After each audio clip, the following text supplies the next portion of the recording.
11 দিনের মধ্যে ফের উত্তপ্ত বীরভূমের কাকরতলা।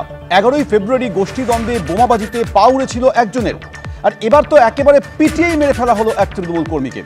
শাসক দলের গোষ্ঠীদ্বন্দ্বের অভিযোগের মাঝেই আবার দিকে দিকে বিজেপির অন্দরেও গোষ্ঠীদ্বন্দ্ব তুঙ্গে। আজকের আলোচনায় এর পাশাপাশি চোখ থাকছে ভুতুড়ে ভোটারের দিকে। দক্ষিণবঙ্গের তালিকায় উত্তরবঙ্গের ভোটার।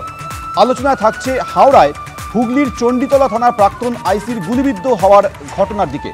কে চালালো গুলি বলতেই পারছে না পুলিশ। আজকের আলোচনা যারা আছেন, ভাস্কর সিনহা রায়, শতরূপা গদাধর চট্টোপাধ্যায়। কিছুক্ষণের মধ্যে যোগ দেবেন শতরূপ ঘোষ। এখন বিরোধীরা অভিযোগ তুলছেন যে এখন তার হাতাহাতি পর্যায়ে নেই, গোটা বিষয়টা খুনোখুনির পর্যায়ে চলে গেছে শাসক দলের মধ্যে। এটা গোষ্ঠীদ্বন্দ্বের ঘটনা, সেটা এই তথ্যটা আপনি কোথা থেকে পেলেন? এটা আমি বলছি, বিরোধীরা বলছে। বিরোধীরা বলতে পারে দুষ্কৃতকারীরা যদি কোনো আক্রমণ করে, তার জন্য যদি কোনো তৃণমূল কর্মী মারা যায়, সেটা গোষ্ঠীদ্বন্দ্বের ঘটনা হবে। এরকম সরলীকৃত করছেন কিভাবে আমি জানি না। আমরা করছি না, প্রতিবেদনে শোনালাম বিরোধীদের বক্তব্য। বিরোধীদের বক্তব্যের উপরে ভিত্তি করে যদি আপনি প্রতিবেদন তৈরি করেন, সেটা তো সঠিক নয়। আমি বলছি যে দুষ্কৃতকারী কিনা সেটা, এবং তারা বলছেন তৃণমূল। তাহলে একটা প্রশ্ন, যদি দুষ্কৃতি এটা গোষ্ঠীদ্বন্দ্ব না, বেশ ভালো কথা, আপনি বলছেন গোষ্ঠীদ্বন্দ্ব নয়, দুষ্কৃতীরা হামলা করেছে, দুষ্কৃতীদের হামলায় মৃত্যু হয়েছে তৃণমূল কর্মী শেখ নিয়ামুলের, প্রশাসনিক, তাহলে 11 তারিখে ঘটনাটা ঘটলো কি করে? 2 সপ্তাহের ব্যবধানে দুটো ঘটনা কি করে ঘটে যাচ্ছে? সেটা ঘটনা যে গোষ্ঠীদ্বন্দ্বের ঘটনা, সেটা কিন্তু কোনো তৃণমূল মানে নেতৃত্ব বলেনি অন্তত, এবং পুলিশও বলেনি। তাহলে এবারে সেটা যদি হয়, তার মানে তৃণমূলের কোনো কর্মী যদি আহত বা নিহত হন, তাহলে সেটা গোষ্ঠীদ্বন্দ্বই হবে, দুষ্কৃতকারীদের কোনো কার্যকলাপ নয়। তাহলে প্রশাসনিক বিষয়টা দেখতে হবে পুলিশ কি বলছে, এবং পুলিশের আরো বেশি সচেতন হওয়া উচিত। নির্দিষ্টভাবে বললে যে একটা গোলমাল চলছে, কিন্তু সেটাকে গোষ্ঠীদ্বন্দ্বের রূপ দেওয়ার আগে আপনাদের আরো বেশি কনফার্ম হওয়া দরকার, ভেরিফাই করা দরকার। আমি আবারও বলছি, আমাদের কনফার্মেশনের ব্যাপার নয় এটা,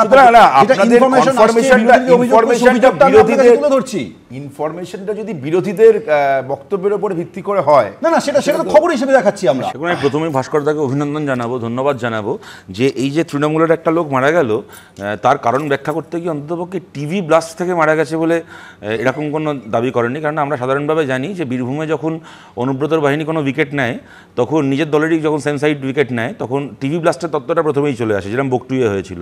9 জন মানুষকে, যার মধ্যে একটি বাচ্চা মেয়ে ছিল, প্রথমে কুপিয়েছিল, তারপর পুড়িয়েছিল, তারপর বলেছিল ওটা নাকি টিভি ব্লাস্ট থেকে হয়েছে। এক্ষেত্রে অন্ততপক্ষে সেই সব দিকে যাননি, তার জন্য ধন্যবাদ। দ্বিতীয় কথা হচ্ছে, দেখুন মানে যে কোনো রাজনৈতিক দলেই না বিভিন্ন সময় কিছু ক্রিমিনাল আশ্রয় পেয়েছে, এটা আমরা আগে দেখেছি। কিন্তু একদল ক্রিমিনাল মিলে নিজের একটা রাজনৈতিক দল বানিয়ে ফেলেছে। এই তৃণমূল না থাকলে ভারতবর্ষে কেউ বাপের জন্মে কল্পনা করতে পারতো না। আপনি না ধান্দা ছাড়া আদর্শের জন্য সিপিএম করে, কংগ্রেস করে, বিজেপি করে, ভারতের বিভিন্ন রাজনৈতিক দল করে, এরকম লোক আপনি পাবেন। 2 পয়সা কামানোর ধান্দা ছাড়া তৃণমূল করে এত বড় মহাপুরুষ আমার জীবনে আমি কোনোদিন দেখিনি। আর কে দেখেছে বলতে পারবে, তিনি বলতে পারবেন। সুতরাং যখন এই টাকায় টান লাগে, যখন এই ভাগবটোয়ারায় টান লাগে, তখন তৃণমূলকে খুন করার আগে দুবার ভাবে না। এবং 2011 থেকে 2025 সালে যে আমরা বসে আছি এখন, যে সময়ে আপনি যদি দেখেন পশ্চিমবাংলায় বিরোধীদের সম্মিলিত যতজন কর্মী খুন হয়েছে, তার থেকে বেশি খুন হয়েছে তৃণমূল কর্মী তৃণমূলের হাতে। এবং আপনি পরিষ্কার দেখতে পাবেন একটা প্যাটার্ন, যখন কোনো বিরোধী খুন হবে, তখন ওই ল্যাম্পপোস্টে মাথা ঠুকে মারা গেছে, তার শরীর খারাপ ছিল বলে মারা গেছে, গোষ্ঠীদ্বন্দ্বে মারা গেছে, এরকম নানা তথ্য চালিয়ে দেওয়া হবে। আর যখন তৃণমূলের হাতে খুন হবে, তখন কি হবে? আমার আপনার ট্যাক্সের টাকা থেকে সেই পরিবারকে ক্ষতিপূরণ দেওয়া হবে। যেরকম বকটুয়ে মারলো তৃণমূল, মরলো তৃণমূল, মাঝখান থেকে বাচ্চাদের মিড ডে মিলের টাকা থেকে পয়সা কেটে তৃণমূলের খুন হওয়া পরিবারকে ক্ষতিপূরণ দিয়ে তাদের মুখ বন্ধ করার চেষ্টা করা হলো। এইটা হচ্ছে পশ্চিমবাংলার বাস্তবতা। তারপরে তাদের লজ্জা করে না দাঁড়িয়ে এখানে বড় বড় কথা বলছে। ভাস্কর সিনহা রায় এই ঘটনাটাকে তৃণমূলের গোষ্ঠীদ্বন্দ্ব বলে মানতে রাজি হচ্ছেন না। এটা বিরোধীরা অভিযোগ করছেন যে হ্যাঁ, তৃণমূলের অন্দরেরই বিবাদ। কিন্তু মমতা বন্দ্যোপাধ্যায় 2023 সালে একটা এরকম স্পষ্ট হুঁশিয়ারি দিয়েছিলেন, যে তখনই একটা স্পষ্ট হয়ে গেছিল, যে বক্তব্যের মধ্যে দিয়ে মমতা বন্দ্যোপাধ্যায় বলেছিলেন যে আমি কোনোভাবেই বরদাস্ত করব না, দলটাকে ভালোবেসে যদি কাজ করতে পারেন তাহলে কাজ করুন, কিন্তু গোটা বিষয়টা আমরা বরদাস্ত করব না। মমতা বন্দ্যোপাধ্যায় কি বলেছিলেন শোনাবো, তারপর ফিরছি আলোচনা। আমি কোনো ঝগড়া অ্যালাউ করব না। আমাকে 365 দিন কাজ করে যেতে হয় মানুষের জন্য। আর কেউ যদি লোকালি ভাবেন আমি বড় নেতা হয়ে গেছি, পার্টিটাকে না ভালোবেসে নিজেকে ভালোবাসবো, সেটা হবে না। প্রথম কথা হচ্ছে, এই বীরভূমে যখন 15 বছর ধরে পঞ্চায়েতে ভোট হবে না, কোনো বিরোধী নমিনেশন দিতে পারবে না, তখন যারা বলবে যে গোটা বীরভূমে কোনো বিরোধী নেই, তারাই যখন তৃণমূল খুন হবে তখন বলবে বিরোধীরা দলে দলে এসে খুন করে যাচ্ছে, এই ধান্দাবাজি চলবে না। যদি খুন করার বিরোধী থাকে তাহলে স্বীকার করুন ইলেকশনে লড়ারও বিরোধী আছে। আপনারা গুন্ডামি করে ক্রিমিনাল, আপনারা সমাজ বিরোধী বলে ইলেকশন হয় না ওখানে। দ্বিতীয় কথা হচ্ছে, প্রত্যেকে জানছি গোষ্ঠীদ্বন্দ্ব। চোপড়াতে তৃণমূলের গুলিতে তৃণমূল খুন হওয়ার পরে পঞ্চায়েতের প্রার্থী হওয়া নিয়ে কদিন পরে চোপড়ার এমএলএকে আমরা মিডিয়ার কাছে ক্ষমা চাইতে শুনিনি যে হ্যাঁ ওটা আমাদের মধ্যে ঝামেলায় মরে গেছে দুটো লোক, আমরা শুনিনি। প্রত্যেকে জানছি গোষ্ঠীদ্বন্দ্ব। আর মমতা বন্দ্যোপাধ্যায়, আমি শেষ করি, 9টা অবধি কিন্তু আলোচনা করতে হবে, এটা মনে রাখবেন কেমন। শেষ কথা আমি বলছি, মমতা বন্দ্যোপাধ্যায় বলছেন যে গোষ্ঠীদ্বন্দ্ব মানা যাবে না ইত্যাদি। আরে কোন গোষ্ঠীদ্বন্দ্বে আপনার নিজের মাথা ফাটলো তো আজ অব্দি জানতে পারলাম না। এসএসকেএম এ তো ডাক্তার লিখে দিয়েছিল যে পেছন থেকে ধাক্কা মেরে আপনার বাড়ির ভেতরে আপনার মাথা ফাটিয়ে দেওয়া হয়েছে। কোন একদম ওই মেডিকেল রিপোর্টে লেখা ছিল কোন গোষ্ঠীদ্বন্দ্বে মমতা ব্যানার্জি নিজে বাড়ির ভেতর মার খেলেন আজ অব্দি জানতে পারলাম না। গোষ্ঠীদ্বন্দ্বের বিষয়ে যখন ঘটনাটা বলবেন, আমি গণহত্যা যেটা নানুনের গণহত্যা ঘটনা বলুন, সেটা কি তৃণমূলের গোষ্ঠীদ্বন্দ্ব? শুধুমাত্র যে শাসক দলের অন্দরে গোষ্ঠীদ্বন্দ্ব চলছে এমনটা তো নয়, বিজেপির অন্দরে এবার গোষ্ঠীদ্বন্দ্ব তুঙ্গে চলে এসছে। কারণ মণ্ডল সভাপতি নির্বাচন নিয়ে প্রকাশ্যে চলে এসছে বিজেপির কোন্দল। বাদুড়িয়ায় টাকার বিনিময়ে পুরো মণ্ডল সভাপতি করার অভিযোগ উঠছে। বিজেপি পার্টি অফিসে পোস্টার আটকে তালা লাগিয়ে দিলেন কর্মীরা। বাদুড়িয়ায় বিজেপির নতুন পুরমণ্ডল সভাপতি হয়েছেন বিশ্বজিৎ পাল, আর বিশ্বজিৎ পালের বিরোধিতায় সরব হইলেন দলেরই কর্মীরা। সিপিআইএমকে নিয়ে আপনি দেখবেন বামপন্থীদের মধ্যে ছিলেন এরকম অনেক মানুষ অন্য দলে যোগ দিয়েছেন ইদানিংকালের মধ্যে, সেটা দুর্ভাগ্যজনক হলেও এটা সত্যি। কিন্তু একজনও আমাদের পার্টির বিরুদ্ধে এই কথাটা বলতে পারেননি যে সিপিএমের ভেতর কোনো দুর্নীতি আছে কি কোনো পয়সার লেনদেনের জন্য আমি দল ছাড়ছি। অন্য কারণ বলে থাকতে পারেন, সে তৃণমূলে গিয়েই বলুক কি বিজেপিতে গিয়েই বলুক। কিন্তু বিজেপিতে আমরা তথাগত রায়দেরকে যে কথা বলতে শুনি, একই কথা তৃণমূলে মদন মিত্রদেরকে বলতে শুনি যে পয়সা দিয়ে এখানে পদবিলি করা হয় কি ইলেকশনের টিকিট দেওয়া হয়। আর দ্বিতীয় কথা, খুব ছোট্ট করে একটা কথা বলছি, এই যে গোষ্ঠীদ্বন্দ্ব নয় পুলিশ ব্যবস্থা নেবে, এগুলো আমরা ততক্ষণ ধরে শুনছি। আচ্ছা ভাস্করদা, আপনার বিরুদ্ধে সল্টলেকের যে মহিলা জোর করে বাড়ি দখল করার অভিযোগ করেছেন তার বিরুদ্ধে তো এফআইআর হয়েছিল পুলিশে, পুলিশ কি ব্যবস্থা নিয়েছে আজ অবধি? আপনাদের অ্যাপয়েন্ট করা উইমেন্স কমিশন, হ্যাঁ জানি না যে হাইকোর্ট থেকে তিনি মামলাটাই করেছেন, না না তিনি করেছিলেন, তিনি গায়ে করিয়েছেন। আপনারা ক্রিমিনাল সুতরাং ব্যাপার হলো এটাই গোষ্ঠীদ্বন্দ্ব। বিধানসভা নির্বাচন শিবপুরে গুলিবিদ্ধ চণ্ডীতলা থানার সদ্য প্রাক্তন আইসি। পিস্তল ঘিরে এখনো রহস্য। সবথেকে বড় প্রশ্ন যে সেই দেশি পিস্তলটা যেটা উদ্ধার হয়েছিল সেটা এনেছিল কে? পুলিশ ইন্সপেক্টর নিজেই কি নিয়ে এসেছিলেন? বাইরে থেকে গুলি চলেনি এমনই দাবি করেছে হাওড়া সিটি পুলিশ বলে সূত্রের খবর। প্রশ্ন হচ্ছে গুলিটা চালালো কে? 3 দিন হতে চলল, পুলিশ কেন কোনো উত্তর দিতে পারছে না? শতরূপের গায়ে শতরূপ, একদিকে দেখুন প্রশ্ন উঠছে যে দেশি পিস্তল ওখান থেকে উদ্ধার হলো, যদি আধিকারিক নিজেকে গুলি না চালিয়ে থাকেন গুলিটা কে করলো? মানে ভুতুরে ভোটারের মতো এটাও কি এটা ভুতুরে বিষয় নাকি? দেখুন, এই যে কথায় কথায় বামফ্রন্ট আমলের সাথে তুলনা টানা হয় না, বামফ্রন্ট আমলে এইটা দেখেছি ওইটা দেখেছি সেটাই এখন দেখছি। আচ্ছা, এইভাবে এই পুলিশ থেকে শুরু করে রাজ্যের মন্ত্রী, কারো রহস্যময় গার্লফ্রেন্ড, কারো রহস্যময় রিভলভার, আর কারো রহস্যময় খাটের তলায় টাকা, এইটা আপনারা বামফ্রন্ট আমলে কবে দেখেছেন বলুন তো, বামফ্রন্ট সরকারের সময়? এবং আমি একটা কথা বলছি, এখানে পরপর দুদিনে একবার ডানকুনি তারপর চণ্ডীতলার দুটো থানা কাছাকাছি দুজন আইসির এরকমভাবে অদ্ভুতভাবে গুলি খেয়ে যাওয়া, আর কেউ মুখ থেকে একটা কথা উচ্চারণ করতে পারছেন না যে গুলিটা আমায় করলো কে। যে গুলি করে সে স্বীকার করে না এই অবধি আমরা শুনেছিলাম, এখানে যে গুলি খাচ্ছে সে স্বীকার করছে না যে কার কাছে গুলি খেয়েছি। এর জীবনে ভাবতে পেরেছিলেন? তবে আমি আমার শেষ কথা বলছি এই প্রসঙ্গে, পুলিশের দোষ কি? এদের মনিব যারা এখন তৃণমূল নেতা, তাদের মনিবই তো চলছে এখন এদের ওপর। তৃণমূলের নেতা স্বরূপ ঘোষ, সুশান্ত ঘোষ কদিন আগে কসবায় গুলি করতে গেল, আজকে পর্যন্ত জানতে পারলাম গুলিটা করতে কে পাঠিয়েছিল। তিনি নিজে, এই যে কথায় কথায় বলা এটা তৃণমূলের গোষ্ঠীদ্বন্দ্ব না ইত্যাদি, তিনি নিজে ক্যামেরার সামনে বললেন যে আমার দলের লোক আমাকে মারতে পাঠিয়েছে।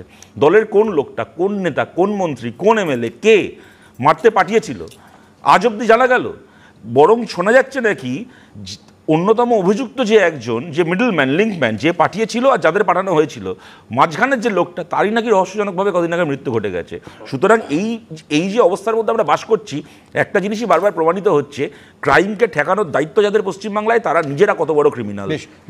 ভাস্করদা, আমি অবশ্যই আপনি শতরূপের রিয়াকশন দেবেন। আমি প্রশ্ন করে যাচ্ছি এইটাই যে বিরোধীরা অভিযোগ করেন যে যখনই বিরোধীদের কোনো কর্মী কোনো অপরাধের সঙ্গে যুক্ত হয়ে পড়ছেন, অভিযোগ উঠছে, কয়েক ঘন্টার মধ্যে পুলিশ অতি সক্রিয় হয়ে অ্যাকশন নিয়ে নেয়। আর এখানে একজন পুলিশ আধিকারিক তিনি গুলিবিদ্ধ হলেন, একটা বড়সড় বিপদ ঘটে যেতে পারতো, 4 দিন হয়ে গেল, পুলিশ কোনো বলতে পারছে না যে কি ঘটেছে এক্স্যাক্টলি। তদন্তের স্বার্থে আইসিকে তার কার্য থেকে অব্যাহতি দেওয়া হয়েছে, তাকে নিশ্চয়ই তদন্ত হবে, তারপরে জানা যাবে। তো আপনারা সুশান্ত ঘোষ যার বিরুদ্ধে অভিযোগ করছিল আপনি তো কথা বলেন না বলে বলছিলেন সুশান্ত ঘোষ কি করেছেন না করেছেন সেটা বলছেন। আপনাদের সময় সুশান্ত ঘোষকে কে মারতে পাঠিয়েছিল, আপনাদের সময় গদাধর ভট্টাচার্য কিভাবে ঘুরেছিল সেটা জানেন না। আপনি তো কথা বলতে বলেন না। আর তাই নিয়ে তো কমিশন বানিয়েছেন। আপনাদের সময় ডিসি বিরোধিতা করার জন্য কিভাবে করেছিল তাকে তো লালবাজার থেকে ফেলে দিয়েছেন।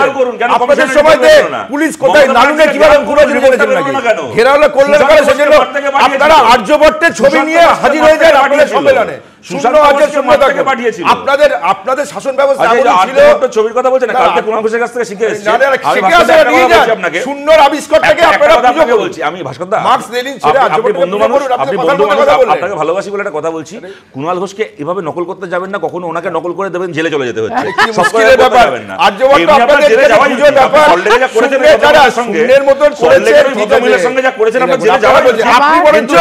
ভুতুরে ভোটার শব্দটা নতুন কিছু নয়, কারণ বিগত বছরগুলিতে বহুবার এই ভুতুরে ভোটার নিয়ে বিতর্ক সামনে এসছে। সেই ভুতুরে ভোটার আবার আসিয়াছে ফিরিয়া।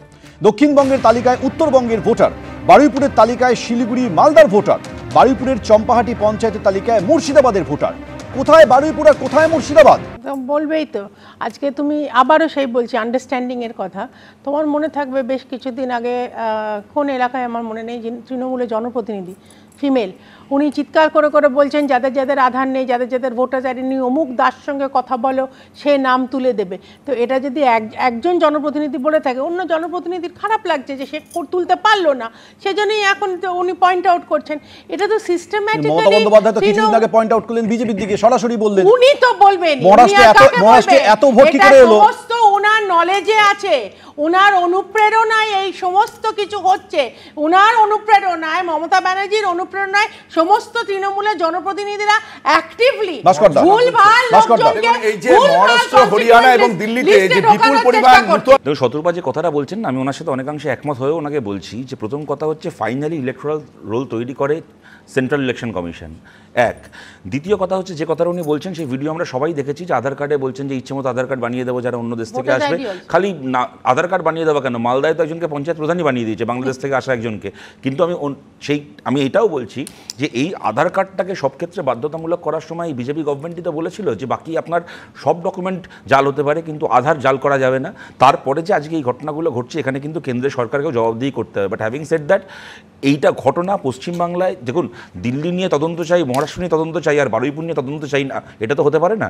পশ্চিমবাংলায় বুথে বুথে আপনি খালি ইললিগাল ভোটার কি একজনের মাল্টিপল এন্ট্রি তো আপনি ছেড়েই দিন, আমরা দিস্তে দিস্তে কাগজ এখানে ইলেকশন কমিশনে জমা দিয়ে এসেছি, দিস্তে 10 বছর আগে, 12 বছর আগে, 15 বছর আগে মারা গেছেন, এখন অবধি তাদের নাম ভোটার লিস্টে রয়েছে। এবং আপনারা জানেন একটা উনি বিখ্যাত মানুষ বলে সেটাকে নিয়ে অনেক কথা হয়েছিল, দ্বিজেন বন্দ্যোপাধ্যায় মারা যাওয়ার পরে সল্টলেকে ভাস্কর দাদের পাড়ায় ভোট দিয়ে গেছে ভাস্কর দাকে। কিন্তু প্রশ্নটা খালি একা দ্বিজেন বন্দ্যোপাধ্যায় নন, তিনি না হয় সেলিব্রিটি, তাকে সবাই চেনে বলে। আমি ছোট্ট একটা অ্যাড করি, লাস্ট একটা প্রশ্ন। পশ্চিমবাংলার ভোটার লিস্টে ভরে আছে। শত্রুপাদি এই সাদরাডিকে কেরল থেকে গ্রেফতার করা হয়েছিল, তার দুটো ভোটার কার্ড পাওয়া গেছে, মুর্শিদাবাদের নওদা এবং হরিয়ারপাড়া। কে করে দিয়েছিল ভোটার কার্ড? শোনো, আজকে শতরূপ তো অনেক কথা বলছে, কিন্তু সায়েন্টিফিক রিগিং এটা প্রথম থেকে ইলেকশন রোলস, ইলেকটোরাল রোলস মিসহ্যান্ডেল করা সিপিএম এর থেকে তৃণমূল শিখেছে। এবং এই তুমি যে কথাটা বললে, আমি